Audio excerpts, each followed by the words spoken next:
नमस्कार श्रोताओं, आपका कुमार परिवार में स्वागत है हमारे खास चैनल पर, जहां हम आपको लेकर चलते हैं डर और रोमांच की एक नई दुनिया में।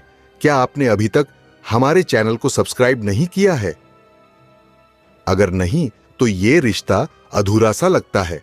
इस रिश्ते को मजबूत करने के लिए हमारा चैनल सब्सक्राइब करें और इस रोचक सफर का हिस्सा बने। यकीन मानिए, एक बार जुड़ गए तो ऐसी कहानियों का मजा मिलेगा जो आपके दिल और दिमाग को झकझोर कर रख देंगी। तो दोस्तों, इस रॉयल परिवार का हिस्सा बनिए और हां, बेल आइकन दबाना न भूलें ताकि हर नया वीडियो सबसे पहले आपकी स्क्रीन तक पहुंचे। यह कहानी एक छोटे से गांव की है जहां के लोग एक प्राचीन मंदिर के बारे में खौफनाक बातें कहते हैं।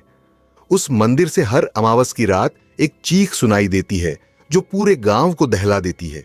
कहा जाता है कि यह चीख काल देवी की है जो सदियों से उस मंदिर में कैद है। लेकिन इस बार देवी की चीख पहले से ज्यादा डरावनी है और लोग मानते हैं कि कुछ बड़ा होने वाला है। अमावस की रात थी और पूरे गांव में सन्नाटा पसरा हुआ था। रघु, गांव का सबसे पुराना व्यक्ति, अपने पोते को बिस्तर पर लिटाकर कहानी सुनाने बैठा। उसकी उम्र लगभग 80 साल की थी, पर उसकी आंखों में वो चमक अब भी थी जो किसी न किसी रहस्य को जानने वाले इंसान की होती है। उसने धीरे से कहानी शुरू की। बेटा, यह मंदिर सदियों पुराना है। कहते हैं कि इसमें काल देवी का वास है जो एक क्रूर और प्रचंड देवी है। हर अमावस की रात इस मंदिर से एक चीख उठती है। गांव के लोग मानते हैं कि यह चीख देवी की है जो किसी प्राचीन श्राप के कारण यहां बंद हो गई थी। रघु के पोते ने डरते हुए पूछा, पर दादा, लोग उस चीख से इतने डरते क्यों हैं? रघु ने धीरे से उसकी तरफ देखा और कहा, वह सिर्फ एक साधारण चीख नहीं है बेटा। जब वह चीख उठती है तो मानो सब कुछ हिल जाता है। गांव के लोग कहते हैं कि जो भी उस चीख के करीब गया उसे अपनी जान से हाथ धोना पड़ा। यह चीख इतनी दर्द भरी होती है जैसे कोई किसी कैद में तड़प रहा हो और बाहर आने की कोशिश कर रहा हो। रघु की बात सुनकर उसका पोता सहम गया। उसने रघु से पूछा, तो क्या आज फिर वही चीख आएगी? रघु ने चिंतित नजरों से खिड़की की तरफ देखा और कहा, हां, आज फिर अमावस की रात है। आज वह चीख फिर आएगी, लेकिन इस बार कुछ अलग है। पिछले कुछ महीनों से देवी की चीख और भी तीव्र और खौफनाक हो गई है।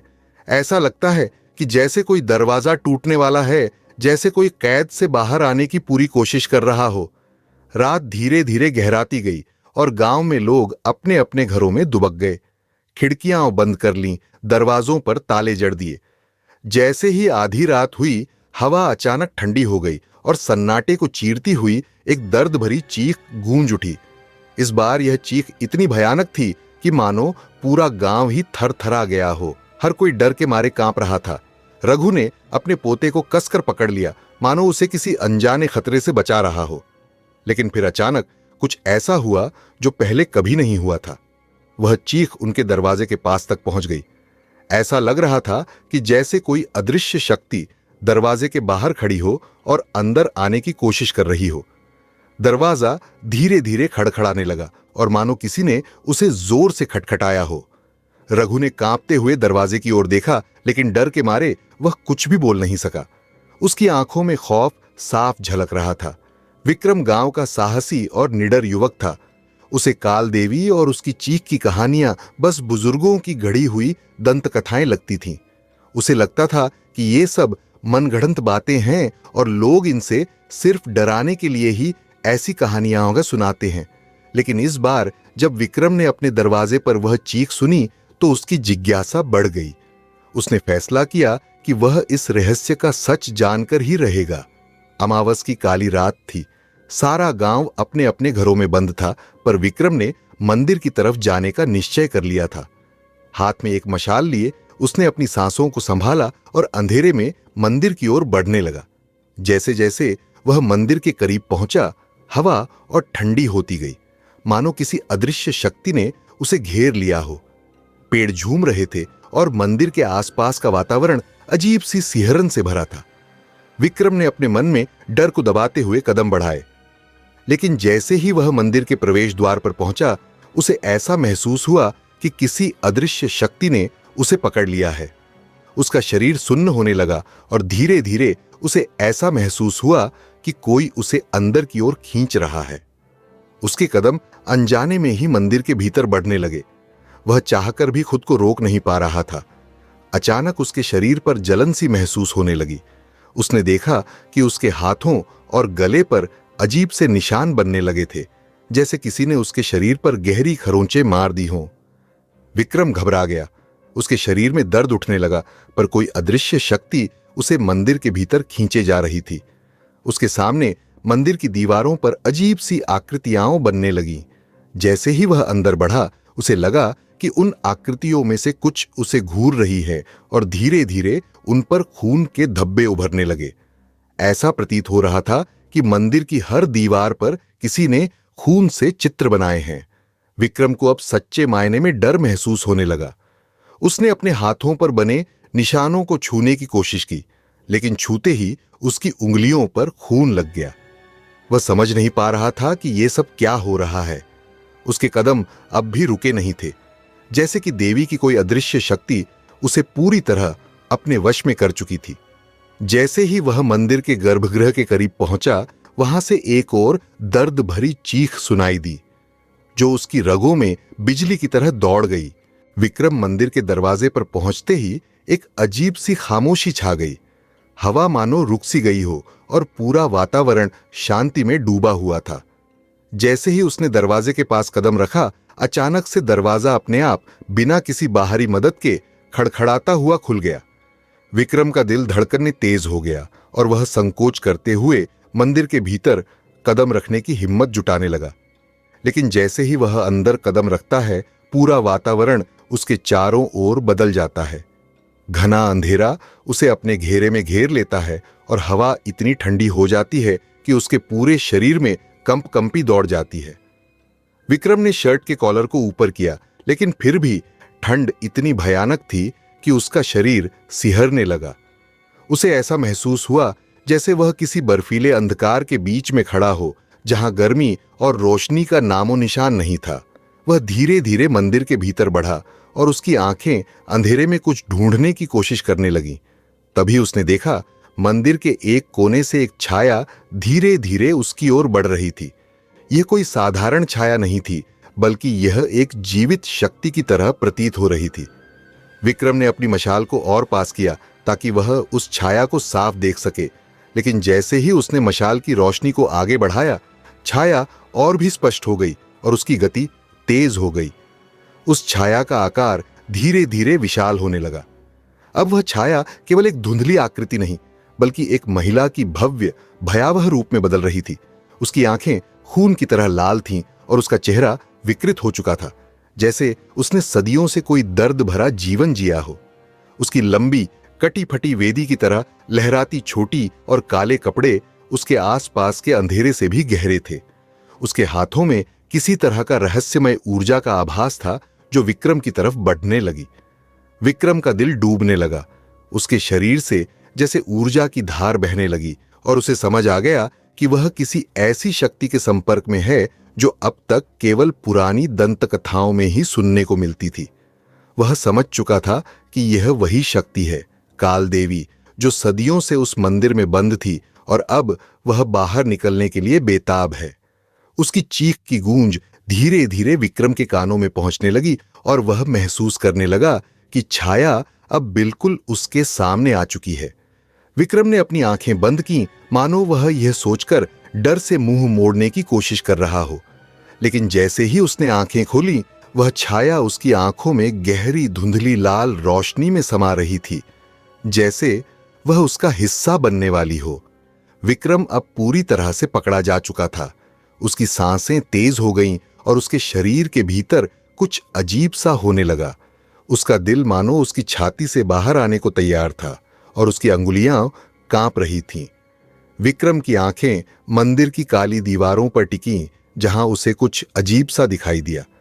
वहां प्राचीन भाषा में कुछ लिखा हुआ था, जिसे देखकर उसकी सांसें रुक गईं। धूल और खून के धब्बों से ढकी उस दीवार पर उभरे शब्द मानो किसी भयानक सच का खुलासा कर रहे थे। उसने मशाल की हल्की रोशनी में उन शब्दों को ध्यान से पढ़ने की कोशिश की। शिलालेख में लिखा था, यहां श्रापित आत्मा काल देवी का वास है। उसकी आत्मा अमर और अकथनीय यातनाओं में बंद है। जब तक कोई अपना खून देवी के चरणों में अर्पित नहीं करेगा, तब तक उसकी चीखें इस गांव को तबाह करती रहेंगी। हर अमावस की रात यह श्राप अपना रूप लेता है और एक चीख जो मृत्यु का आह्वान है सब पर छा जाती है। जो भी श्राप को अनदेखा करेगा वह मौत से भी भयानक पीड़ा झेलेगा। विक्रम का दिल तेजी से धड़कने लगा। उसे अब एहसास हुआ कि इस मंदिर से निकलने वाली चीख केवल कोई सामान्य घटना नहीं थी, बल्कि काल देवी का श्राप था जो पूरे गांव पर एक अभिशाप की तरह मंडरा रहा था। यह शिलालेख साफ बता रहा था कि देवी की आत्मा को मुक्ति नहीं मिली थी और वह हर अमावस की रात चीख के जरिए अपनी पीड़ा को सबके सामने लाने की कोशिश कर रही थी। उसके हाथ पसीने से भीग गए और वह समझ नहीं पा रहा था कि अब क्या करे। उस पर अब एक गहरी उलझन का बोझ आ चुका था। उसे समझ आ गया था कि यह श्राप तब तक नहीं हटेगा जब तक कोई अपना खून देवी को चढ़ाकर बलिदान नहीं देगा। इस विचार ने उसकी रीढ़ में ठंडक सी दौड़ा दी। विक्रम खुद से बड़बड़ाया, क्या मुझे अपना खून चढ़ाना होगा? क्या यही इसका अंत है? उसे यह समझ में आने लगा कि देवी की आत्मा के मुक्त होने के लिए यह बलिदान आवश्यक था। वह इस विचार से संघर्ष करने लगा, परंतु उसके दिमाग में एक खौफनाक ख्याल आने लगा। अगर वह बलिदान नहीं करता तो देवी का अभिशाप कभी खत्म नहीं होगा और हर अमावस की रात गांव के लोग उस दर्दनाक चीख को सुनते रहेंगे। उसे महसूस हुआ कि अगर वह वापस गया तो हर अमावस को यह श्राप गांव को तबाह करता रहेगा और शायद एक दिन देवी की चीख केवल मंदिर में सीमित नहीं रहेगी, बल्कि पूरे गांव में फैल जाएगी। विक्रम को अब फैसला लेना था।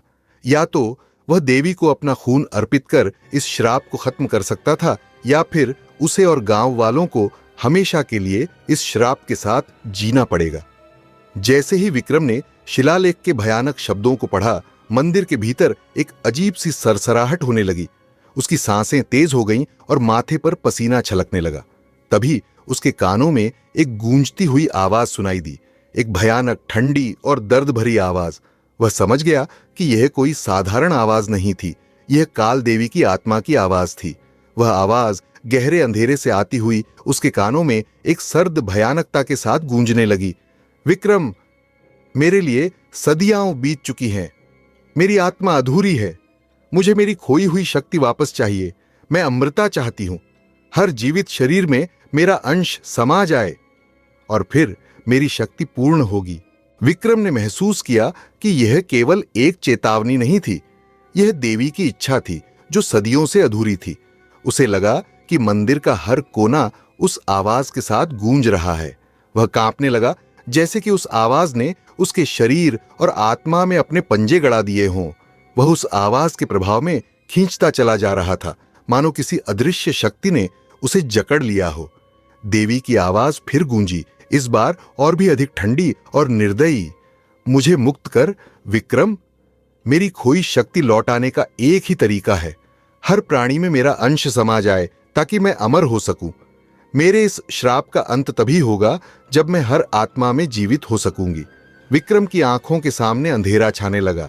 उसे महसूस हो रहा था कि जैसे उसके अपने ही विचारों पर उसका कोई वश नहीं रहा। उसे एहसास हुआ कि यह आवाज सिर्फ एक प्रार्थना या निवेदन नहीं थी, यह एक मांग थी जिसे देवी ने विक्रम के भीतर अपने विचारों के रूप में आरोपित कर दिया था। उसके शरीर में जैसे बिजली का झटका लगा और वह पीछे हटना चाहता था, लेकिन उसका शरीर जैसे जड़ हो गया था। हर शब्द मानो उसकी चेतना में गूंज रहा था, उसे जकड़ता जा रहा था। वह समझ गया कि अगर वह देवी की इच्छा पूरी नहीं करता तो देवी उसे जिंदा नहीं छोड़ेगी। उसके सामने अब दो ही रास्ते थे, या तो वह अपनी आत्मा और शरीर को देवी के अंश से भर दे, या फिर यह श्राप और भी बढ़ जाएगा और पूरे गांव को अपना शिकार बना लेगा। उसने डरते हुए कहा, तुम्हें अपनी शक्ति लौटाने के लिए क्या चाहिए? देवी की ठंडी निर्दयी आवाज गूंज उठी, तुम्हारा खून, तुम्हारी आत्मा और तुम्हारा समर्पण, यह सब मिलकर मेरी खोई शक्ति को मुझे लौट आएंगे। तुम अपने शरीर को मेरे अंश से भरने दो ताकि मैं हर आत्मा में समा सकूं। यह बलिदान ही मेरे अमृता का द्वार खोलेगा। विक्रम की रीढ़ में ठंडक दौड़ गई। वह अब देवी के चुंगल में था और उसे महसूस हो गया था कि वह बचकर कहीं नहीं जा सकता। विक्रम का दिमाग अब पूरी तरह से स्तब्ध था, लेकिन उसके भीतर की जिज्ञासा उसे आगे बढ़ने के लिए मजबूर कर रही थी। उसने मंदिर के गर्भगृह के कोने में एक अजीब सा दरवाजा देखा, जिसे धूल और झाड़ियों ने लगभग ढक रखा था। किसी अदृश्य शक्ति के वशीभूत होकर उसने दरवाजे को धक्का दिया और वह आसानी से खुल गया। सामने एक गहरी और अंधेरी सुरंग थी। विक्रम ने बिना कुछ सोचे सुरंग में कदम रख दिया। जैसे ही उसने कुछ कदम भीतर रखे, उसे एक अजीब सी दुर्गंध महसूस हुई। वहां चारों ओर हड्डियां बिखरी हुई थीं और दीवारों पर मरे हुए लोगों की खोपड़ियां और कंकाल सजे हुए थे। यह दृश्य भयानक था, जैसे कि यहां पर सदियों से बलिदान किए गए लोगों की आत्माएं अटकी हुई थीं। विक्रम के चेहरे का रंग उड़ गया। उसे समझ आ गया था कि इन हड्डियों के ढेर वही लोग थे जिन्होंने देवी को संतुष्ट करने की कोशिश की थी, लेकिन उनका बलिदान अधूरा रह गया था। उनकी आत्माएं देवी के क्रोध का सामना नहीं कर सकी थीं और उन्हें यहां हमेशा के लिए कैद कर दिया गया था। वह समझने लगा कि देवी का श्राप कितना भयानक और निर्दयी था। यहां आने वाले हर इंसान ने सोचा था कि वे देवी को संतुष्ट कर सकते हैं, लेकिन देवी की आत्मा की भूख इतनी गहरी थी कि कोई भी बलिदान उसे संतुष्ट नहीं कर पाया। उनके शरीर अब केवल हड्डियों और खोपड़ियों में तब्दील होकर रह गए थे और उनकी आत्माएं अधूरी रह गई थी। तभी एक भयानक चीख सुरंग के भीतर से उठी। यह चीख इतनी डरावनी थी कि विक्रम का दिल तेजी से धड़कने लगा और उसके शरीर में कंपी दौड़ गई। उसने महसूस किया कि आसपास की हड्डियां धीरे धीरे हिलने लगीं, मानो उनमें कोई जीवन आ गया हो। हर हड्डी जैसे अपने आप जुड़ने लगी और खोपड़ियां उसकी ओर घूरने लगीं। विक्रम घबराकर पीछे हटने लगा, लेकिन वह अपने कदमों को संभाल नहीं पा रहा था। हर तरफ से एक मृतभरी ऊर्जा उसके चारों ओर मंडरा रही थी। उन हड्डियों ने जैसे उसकी उपस्थिति को पहचान लिया था और वे विक्रम की ओर खिसकने लगीं, जैसे कि वे भी देवी के श्राप से मुक्ति पाना चाहती हों। उसे ऐसा महसूस हुआ जैसे ये सभी अधूरी आत्माएं उसकी ओर देख रही थीं। उसके भीतर एक भयानक सिहरन दौड़ गई। ऐसा लग रहा था कि ये आत्माएं उससे कुछ मांग रही है। शायद वे विक्रम से अपना अधूरा बलिदान पूरा करने की प्रार्थना कर रही थीं। लेकिन विक्रम समझ नहीं पा रहा था कि क्या करे। उसकी सांसें तेज हो रही थीं और वह वहां से भागना चाहता था, लेकिन उसके पैर जैसे जमीन से चिपक गए थे। तभी सुरंग के भीतर से एक और आवाज आई, जो और भी भयानक थी। यह आवाज काल देवी की थी, जो विक्रम के मन को अपने शिकंजे में कसती जा रही थी। तुम भी उन्हीं की तरह मेरे श्राप का हिस्सा बनोगे विक्रम। इस सुरंग में आए सभी मेरे अधूरे अंश हैं। तुम्हारा खून मेरा अंतिम बलिदान होगा और फिर मैं अमर हो जाऊंगी। विक्रम का दिल तेजी से धड़क रहा था। उसे लग रहा था कि यदि उसने तुरंत कुछ नहीं किया तो वह भी इन्हीं अधूरी आत्माओं का हिस्सा बन जाएगा। इस सुरंग में कैद होकर हमेशा के लिए देवी की भूख का अंश बन जाएगा। विक्रम सुरंग में धीरे धीरे आगे बढ़ता गया। उसके दिल की धड़कनें तेज होती जा रही थीं। हर कदम के साथ उसे महसूस हो रहा था कि वह किसी अनजानी शक्ति के शिकंजे में फंसता जा रहा है। सुरंग के अंत में उसे एक अजीबोगरीब अलौकिक पत्थर दिखाई दिया। यह पत्थर किसी साधारण पत्थर की तरह नहीं था। उसके चारों ओर लाल खून के गहरे निशान थे, मानो यह पत्थर सदियों से खून से सींचा जा रहा हो। पत्थर की चमक भयानक थी और उसकी ठंडी सतह में एक भयंकर शक्ति का आभास था। जैसे ही उसने उस पत्थर को देखा, देवी की आवाज फिर से गूंज उठी। इस बार उसकी आवाज पहले से भी ज्यादा ठंडी, कठोर और निर्दयी थी। विक्रम, मेरी मुक्ति का एक ही मार्ग है। जब तक कोई अपना संपूर्ण खून मुझे नहीं चढ़ाएगा, तब तक मैं इस पत्थर में कैद रहूंगी। यह बलिदान तुम्हें ही करना होगा विक्रम। यह तुम्हारा ही भाग्य है। मेरे बिना इस श्राप से कोई भी नहीं बच सकता। विक्रम का दिल धड़कने लगा और उसके मन में एक अजीब सा डर बैठ गया। उसने पीछे हटने की कोशिश की, पर उसके पैर मानो जमीन से चिपक गए थे। वह हर संभव कोशिश कर रहा था कि खुद को इस भयावह स्थिति से निकाल सके, पर कोई अदृश्य शक्ति उसे जकड़े हुए थी। वह महसूस कर रहा था कि उसकी हर मांसपेशी जड़ हो गई है और वह चाहकर भी हिल नहीं पा रहा। उसने भयभीत होकर कहा, मुझे जाने दो, मैं यह बलिदान नहीं कर सकता। मुझे अपने परिवार और अपने गांव के पास लौटना है। लेकिन देवी की आवाज और भी ठंडी और कड़वी हो गई। तुम्हें कोई विकल्प नहीं है विक्रम। हर पीढ़ी में एक ऐसा व्यक्ति चुना जाता है जो मेरा अंतिम बलिदान देता है। यह बलिदान केवल तुम्हारा नहीं, बल्कि हर उस आत्मा की मुक्ति का साधन है जो मेरे श्राप के कारण इस सुरंग में फंसी हुई है। अगर तुम पीछे हटे तो तुम्हारा भी वही हश्र होगा जो इन खोपड़ियों का हुआ था। विक्रम की आंखों के सामने वे हड्डियां और खोपड़ियां घूमने लगीं। वह समझ चुका था कि देवी की इस श्रापित आत्मा का खात्मा केवल उसके पूरे खून के बलिदान से ही हो सकता है। उसकी आंखों में आंसू आ गए और वह महसूस कर रहा था कि वह अपने जीवन के आखिरी क्षणों का सामना कर रहा है, लेकिन वह फिर भी डर और संकोच से भरा हुआ था। उसका दिल यह मानने को तैयार नहीं था कि यह उसका अंत हो सकता है। उसने अपने भीतर थोड़ी हिम्मत जुटाई और चीखते हुए कहा, क्या तुम मुझसे कोई और कीमत नहीं मांग सकती? क्या मैं इस गांव को बचाने के लिए कोई और रास्ता नहीं चुन सकता? पर देवी की हंसी ठंडी और निर्दयी थी। वह बोली, कोई और रास्ता नहीं विक्रम। यह पत्थर मेरी आत्मा का बंधन है और केवल तुम्हारा खून ही इसे तोड़ सकता है। इस बलिदान के बिना मेरा श्राप हमेशा के लिए इस गांव को घेरता रहेगा। विक्रम की आंखों में निराशा छा गई। उसे समझ में आ गया कि वह इस श्राप से मुक्त नहीं हो सकता। विक्रम का मन डर और संकोच से भरा हुआ था, लेकिन एक पल के लिए उसने अपने भीतर की हिम्मत को जुटाने की कोशिश की। उसने काल देवी से कहा, मैं तुम्हारे लिए अपना खून नहीं दूंगा। मैं तुम्हारी इच्छाओं का पालन नहीं कर सकता। उसकी आवाज में एक संघर्ष था, जैसे वह अपनी आत्मा को बचाने की आखिरी कोशिश कर रहा हो। लेकिन जैसे ही वह यह शब्द बोलता है, एक भयावह शक्ति ने उसे जकड़ लिया। उसकी आंखों के सामने अंधेरा छा गया और वह महसूस करने लगा कि कुछ अदृश्य शक्ति उसे अपने अंदर समेट रही है। अचानक एक भयानक चिल्लाती हुई चीख उसकी गहरी आत्मा से निकलने लगी। वह चीख उसकी खुद की नहीं थी, यह काल देवी की चीख थी। विक्रम के शरीर में जैसे कोई और आत्मा समा गई हो। उसकी आंखें जलती हुई लाल हो गईं और उसके भीतर का हर अंग जैसे जल रहा था। विक्रम ने अपनी आंखें बंद करने की कोशिश की, लेकिन असंभव था। उसकी आंखों में खून के जैसे लाल रंग का आक्रोश उमड़ रहा था। वह अपनी खुद की चेतना से बाहर था, जैसे कोई और उस पर नियंत्रण कर रहा हो। उसके हाथों में ऐंठन आ गई और शरीर में एक अजीब सी झुंझलाहट हो रही थी। वह महसूस कर रहा था कि उसका शरीर अब उसके नियंत्रण में नहीं रहा। उसकी त्वचा सख्त और गर्म हो रही थी, जैसे आग के अंगारों पर रखा हो। विक्रम को समझ में आया कि वह अब केवल एक माध्यम बन चुका था, जिसमें काल देवी की आत्मा पूरी तरह से प्रवेश कर चुकी थी।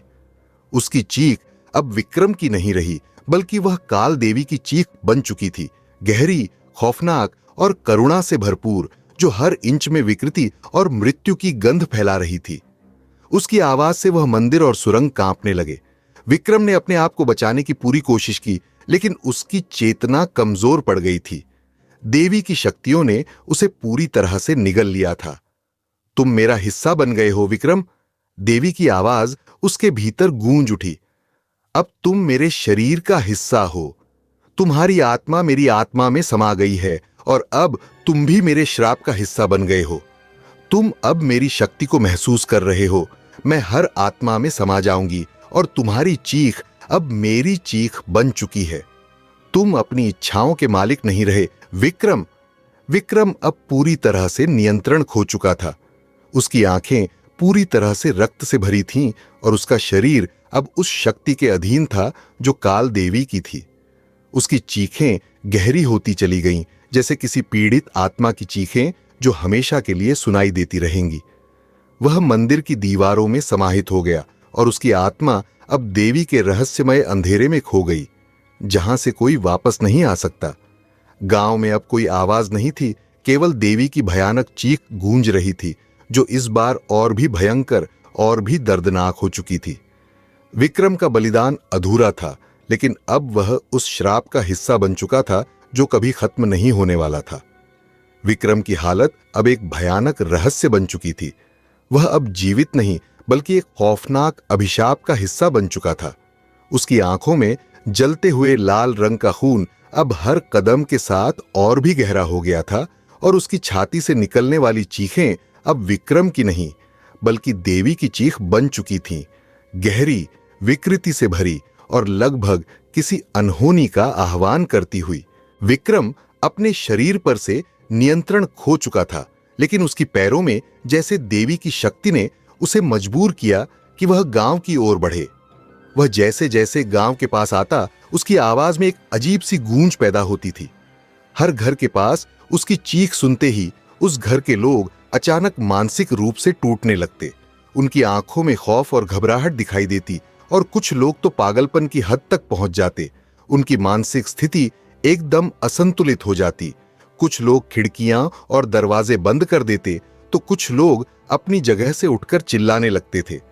जैसे ही विक्रम गांव की सीमा के पास पहुंचा, एक अजीब सी चुप्प टूट गई। यह चुप्प किसी बड़े विनाश के आने का संकेत दे रही थी। विक्रम की चीख अब पूरे गांव में गूंजने लगी थी, मानो उसे सुनने वाले प्रत्येक व्यक्ति की आत्मा में एक गहरी दरार पड़ रही हो। एक भयावह संचार, एक अनहोनी की आहट हर व्यक्ति के मन में फैलने लगी। गांव में अब यह डर फैल गया था कि देवी की शक्तियां पूरी तरह से विक्रम में समाहित हो चुकी थीं।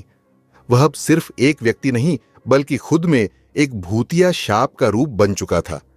वह जहां से गुजरता, उस घर के लोग या तो सिर झुकाकर बैठ जाते या फिर डर से कांपते हुए अपनी दहलीज के अंदर समा जाते।